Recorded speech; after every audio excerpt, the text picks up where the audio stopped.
इसी प्रकार से महाराज श्री के श्रीमुख से कथा प्रसंगों का निरंतर आनंद लेने के लिए पूज्य श्री के आधिकारिक YouTube चैनल को जरूर सब्सक्राइब करें और बेल आइकन को दबा दें।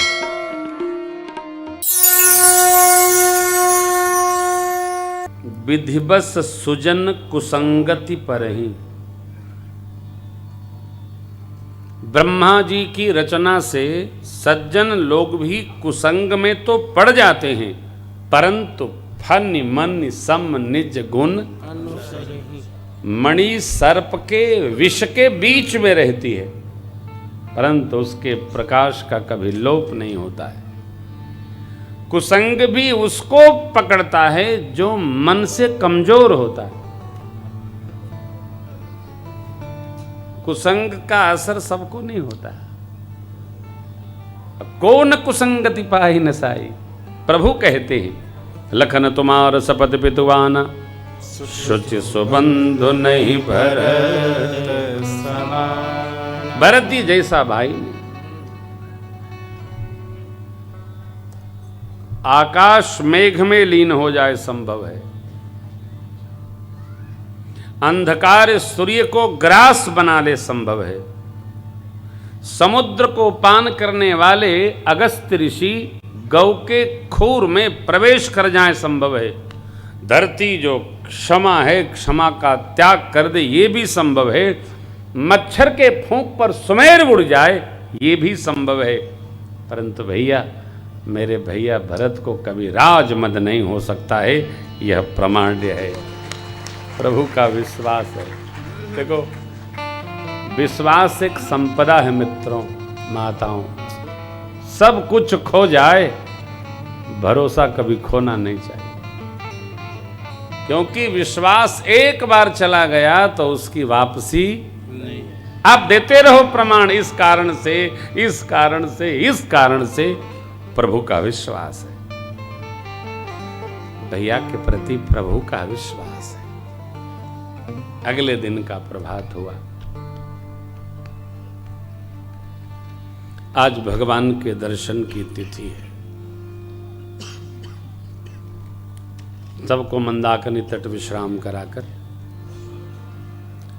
निषाद जी भरत जी को शत्रुघ्न जी को लेकर भगवान के दर्शन के लिए चले।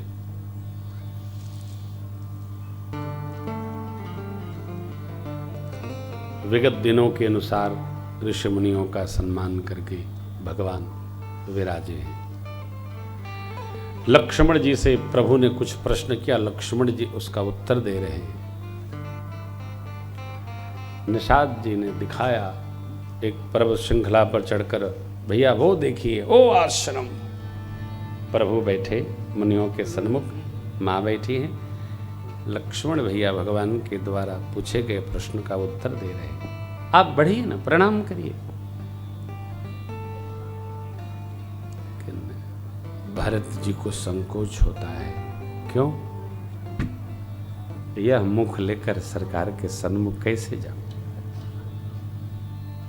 देखिए, पहले व्यक्ति कोई गलती करता था ना तो उसको क्षोभ होता था। अब तो लोग गलती करके अखबार में पढ़ते हैं कि फोटो छपी कि नहीं छपी। आदमी ऐसा श्रेष्ठ वर्ण कर लिया है, खबर आई, ऐसा तो होता ही रहता है। नहीं होता, कदापि नहीं होता। अकलंकता मिटती नहीं, न इंद्र की मिटी आज तक, न चंदा मामा की मिटी, दोनों कलंकी। अकलंकता सर, कलंक मिल गया तो अकलंकता नहीं वर्ण करती। एक बार लग गया, आप कुछ भी, गंगा नहाओ, यमुना नहाओ, गोदा नहाओ, कृष्णा नहाओ, कावेरी नहाओ, गोमुख नहाओ, लेकिन जो जान गया सो जान गया, वो रहेगी रहेगी, नहीं समाप्त होती। जब हम किसी व्यवहार के लिए बहुत सारे प्रमाण पत्र बनवा लेते हैं तो वहां हम गलत होते, क्योंकि जो गलत होता है, कल माँ कह रही थी ना कि जो झूठ बोलता है वो कहता है मैं ये तो सत्य ही बोल रहा हूं कसम से, और जो बहुत कसम लेता है वो सत्य बोलता ही नहीं है। ये मैं सही बोल रहा हूं, सही कहने की क्या, सत्य तो सत्य है। ये बात भरत भैया केवल यह कि मेरे नाम का प्रस्ताव हुआ, मेरी मां के द्वारा मेरे लिए राज मांगा गया तो मेरे प्रभु और मां भैया बन आ गए, यह मुख भगवान के सन्मुख कैसे जाएगा। निषाद जी के प्रेरित करने पर भी भरत जी पृष्ठभाग से ही प्रभु को पाहिनाथ कही पाहि गोसाई, भैया भूतल लकुट की दंड की भांति प्रभु को भैया जी ने प्रणाम किया। भगवान ने मानो सुना नहीं, लेकिन लक्ष्मण जी ने प्रणाम करते भरत जी को देख लिया। सेवा धर्म पर भ्रातृ प्रेम का भार रखते हुए भरत जी ने माथ नवाकर प्रभु के प्रति कहा, भरत प्रणाम करत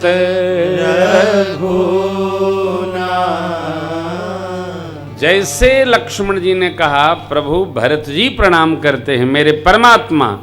उठे राम सुनि प्रेम यदीरा, कहूँ पट कहूँ निसंग धनु तीरा, कहूँ पट कहूँ निसंग धनु तीरा, कहूँ पट कहूँ निसंग धनु तीरा।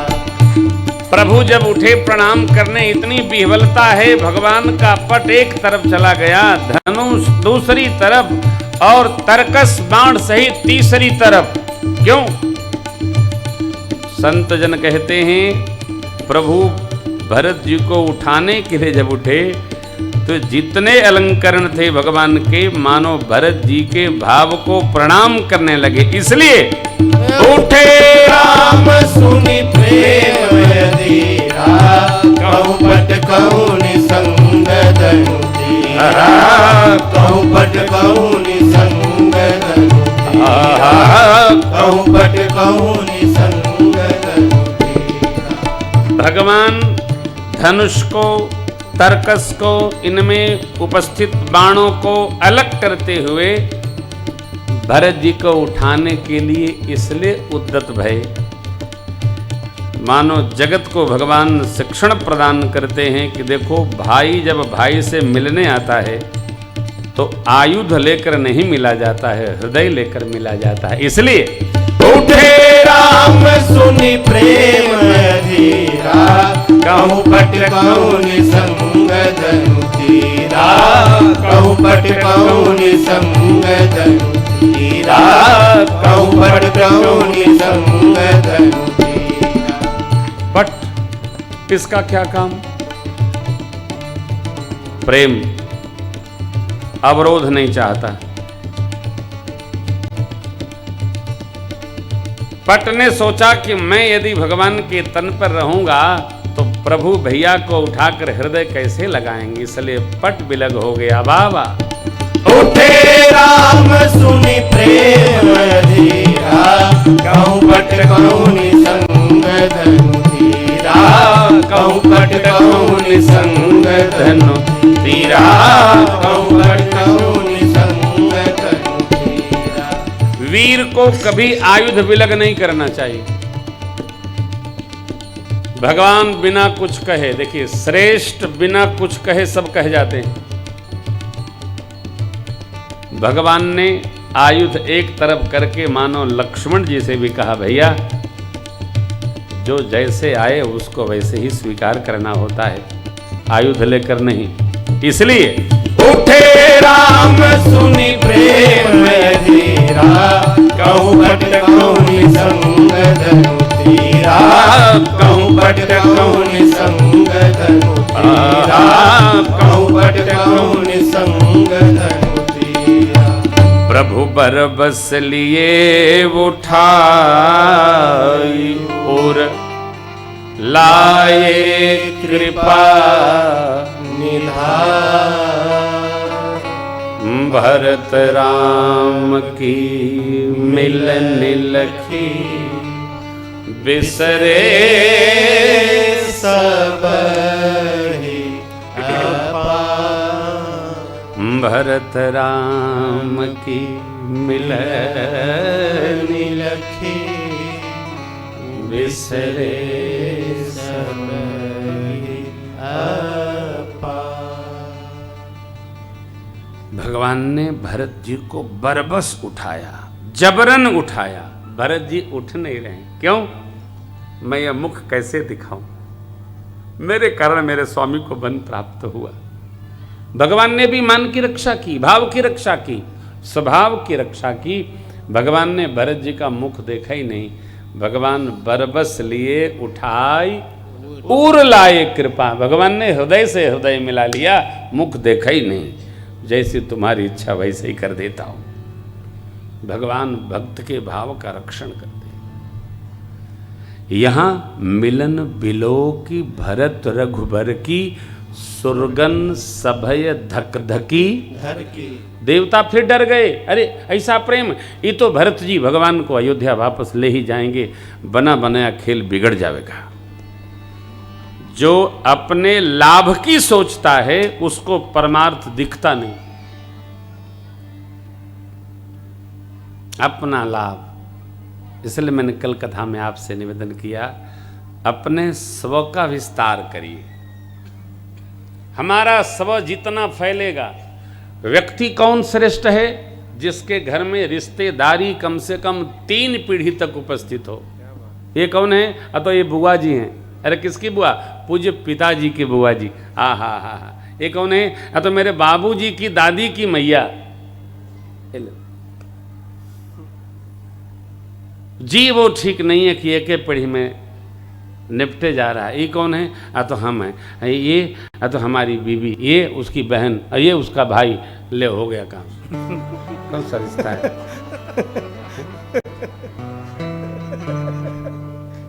कितनी बड़ी रिश्तेदारी है, 3 पीढ़ी बैठी है।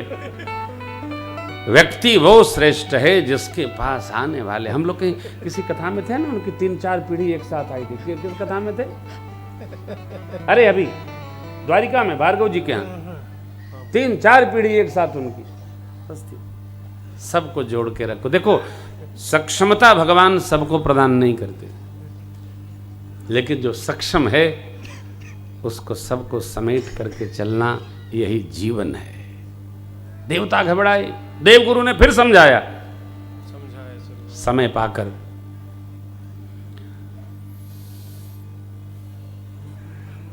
भैया भरत ने मां को प्रणाम किया, निषाद जी ने प्रभु को, शत्रुघ्न जी से मिले, लक्ष्मण जी से भैया भरत मिले, आनंद हुआ। निषाद जी ने कहा प्रभु, गुरुदेव भगवान, माता लोग भी सब लोग आई हैं। सील सिंधु सुनि गुरु आगमनु, सिय समीप राखे रिपुदवनु। चले सबे राम तेहि काला, धीर धर्म धुर दीन दयाला। गुर ही देखे सानु जय अनुरागे, दंड प्रणाम करन प्रभु लागे। मुनिवर धाई लिए उर लाई, प्रेम उमगे भेटे दो भाई। प्रेम पुलक केवट कही नामो, कीन दूरिते दंड प्रणाम। अब राम सखा ऋषि पर बस भेटा, जन्म लुठत स्नेह समेटा। राम सखा ऋषि पर बस भेटा, जन्म लुठत स्नेह समेटा। गुरुदेव भगवान को प्रणाम किए।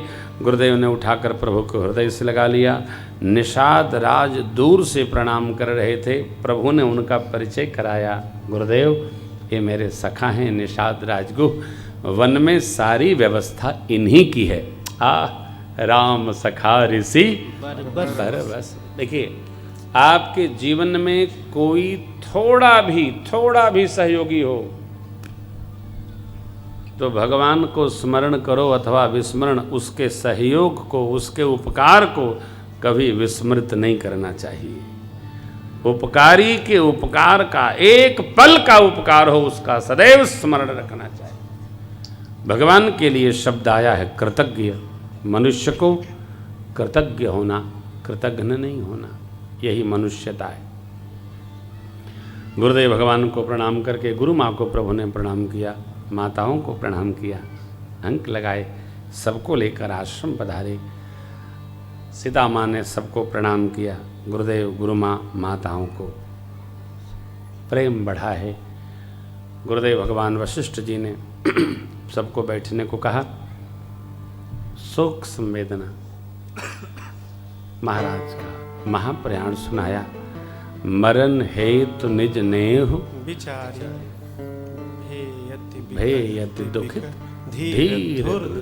परमात्मा श्री राम धैर्य की धुरी को धारने वाले प्रभु, मेरे ही प्रेम में पूज्य पिताजी का महाप्रयाण हो गया, सरकार विह्वल हो गए। और आज भगवान वन में इतना रोए कि वृक्षों के पत्ते भी धरा पर आ गए।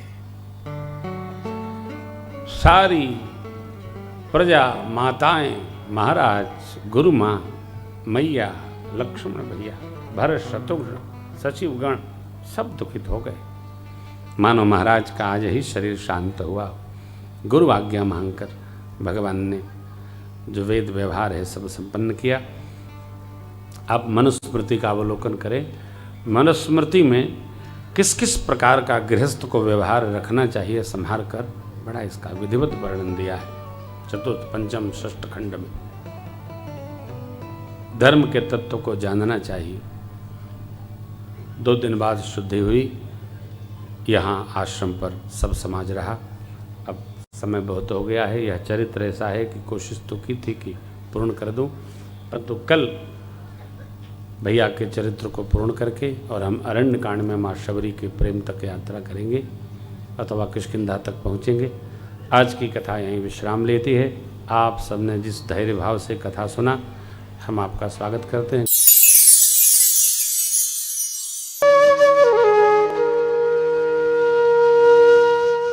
इसी तरह सुनते रहिए। चैनल को सब्सक्राइब करिए, बेल आइकन को दबा दीजिए और पुण्य अर्जन के लिए अपनों में शेयर करिए।